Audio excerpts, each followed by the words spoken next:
Okay, hello everybody. In this quick video, we're going to be going over the programming of VSSL amplifiers. In this certain situation, I am programming an A.3X, but the programming for the most part is going to work the same no matter if you have a 1X or a 6X, depending on how many zones you need. Okay, the first thing we're going to want to do, we do need to download the Google Home app, whether you're using an Android or a Apple device. We will need the Google Home app to get everything set up. I know a lot of people do not want a Google account. By all means, if you want to create a fictitious account and then delete it down the road once everything's set up, that's fine. But to get everything set up properly, you will need to have this Google Home app. After we've downloaded the app and created a home, we're going to have it go ahead and look for devices. Is it searching for anything on your network that looks familiar to it? It's going to soon populate 3 VSSL zones. Just give it one quick moment. And here we go. We're going to go ahead and select the zone, and then it's going to see if we heard a sound after it connects to that. We did. We're going to say, yep, go ahead. This is up to you. And then we're going to tell it what room it's in. They give you a bunch of rooms. We're going to select the kitchen, and then it connects up to the network. Linking your VSSL amplifier, we're going to go ahead and continue here.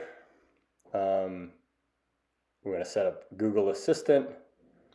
And in these, they're going to start asking for some options of if we use Spotify or if we want to subscribe to Netflix, things like that. This part really doesn't need to be used. Just hit not now as much as you can. Just continue through, and we're going to have a go ahead and finish tutorial. Next, we're going to go ahead and get the VSSL app. This one again, we can use it. We just want to get things set up using this app as well. You see the kitchen speakers are now in the VSSL app. In kitchen speakers, go back to Google Home. We're going to go ahead and search in other device. So it pretty much repeats its process, looking for the device. It's going to populate 2 more devices that have not been set up yet. We're going to select one once it populates. As you can see, they show 2 more, VSSL amplifier 2 and 3. These are the 2 additional zones. I'm going to select one, and we're going to continue.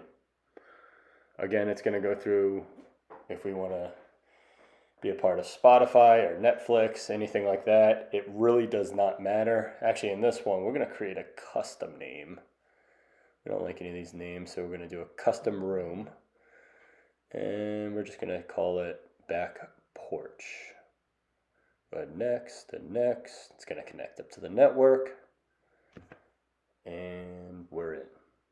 It goes through the entire thing again, linking your VSSL amplifier to Spotify or any other Google partners.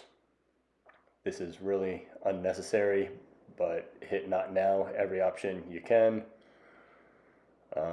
And back porch speaker is now ready. So then we go to the VSSL amplifier and we'll see back porch. Now in this video we did not do the 3rd zone, but I think you get the idea by now. So at this point you will be able to see all your zones, whether you're using Chromecast or Airplay. When you get into the VSSL app, we'll use another video for the VSSL app. That's where you're going to set up Amazon Alexa and all those kind of different features. There's advanced EQ settings in the VSSL app and some other settings that you might be interested in.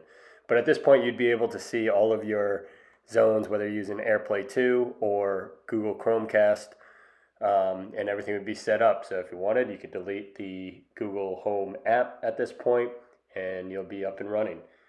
Until then, we look forward to hearing from you. If you have any questions, please comment below and check out some of our other videos. Have a great day.